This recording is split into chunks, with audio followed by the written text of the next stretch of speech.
the decision to sell the practice, I mean, it's again a conglomeration, amalgamation of your personal and business and your financial health at that point in time, isn't it? Can you afford to sell the practice? Is the practice worth anything? Have you built it up enough? Do you keep on building it up and it becomes even more expensive, so therefore who are you going to sell it to? Even then, so it's all those things. It's a multifaceted process, isn't it? Thinking, but I think you get to a point in time when you inherently know, do you know what, it's time. I put a lot of effort into it. You know, it's 21 years developing practice. You just want to just hand the reins of the place over to somebody else, while still having some control as a clinical director, which was inherent for me because I'm still 4 years in the place. We'll probably do another 15. I don't know yet. But what my main interest was actually then, because I still want to do other things, because dentistry's moving, as we said, at such a fast pace.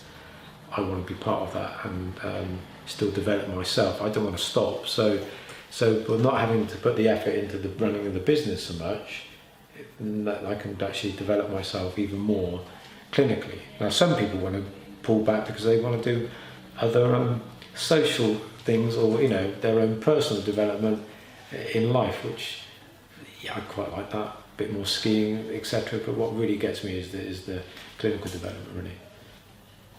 Clearly, when you come to sell the practice, it's not just a figure you pick out of thin air. You've got some guidance, and there's plenty of parameters around there to give you the value of the practice. One of the main things that was helpful with Clear Vision was management meetings and working out the true value of the practice. And then that, for us, was important with Rob, because Rob sees so many practices and is involved in the sales of so many practices.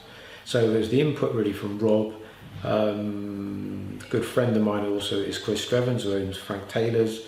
And Chris is one of our non-exec directors on the board. So he was having them. Chris sells 50% of the practices in the UK.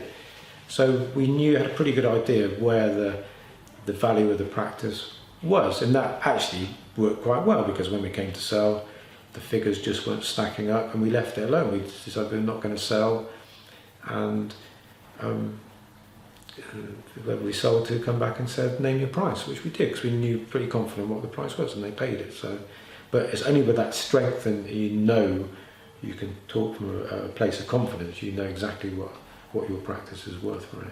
So the whole process of selling, quite honestly, came as a complete shock to me, because you realise you've got to go through this process called due diligence, which, that's getting a few bits of paper together.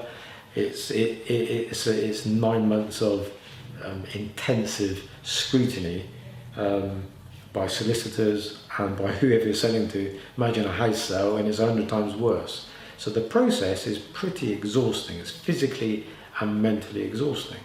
And we've certainly mentioned to Paul, when we sold to, that they should really, it would be a good idea to have a timeline, a seller's journey, to say, look, this is what you can be expected to do, and take lots of vitamins and stuff. And so it's quite exhausting. It surprised me how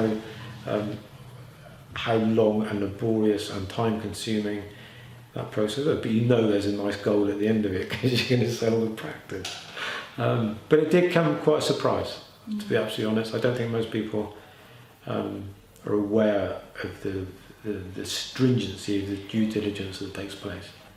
Apart from the main aspect of you're working towards the sale of the practice, you've got some goal, you've got some light at the end of the tunnel, because you're going to get there. That's good. But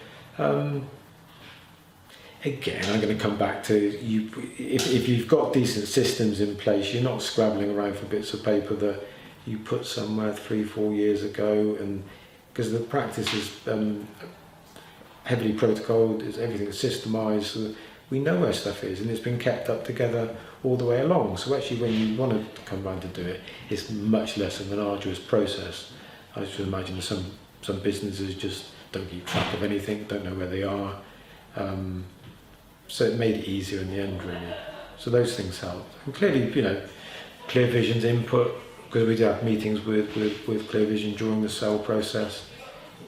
So we were led we had information input into, what we had to get together. and how you're going to get it. The effect of selling the business, I mean, it's your baby at the end of the day, because there's a huge, because you think, well, when you enter into this process, am I doing the right thing? Is it the right time to sell? Will the market go up in the future? Well, actually, those things tend to fade away from me. So now, because, as we spoke earlier, you get to realise when you're going through this process, do you know what, this is the right time and the right period to be doing it, really. And those fears, I think, then just fade away. So coming through the other side of it, I mean, there is a sense of relief. It's just a sense of relief. You don't have I don't have to do so much management. We don't have to be so heavily involved. I can walk out the door at 5 o'clock, even though I don't, because I'm still interested in the dentistry bit. But the pressure is gone.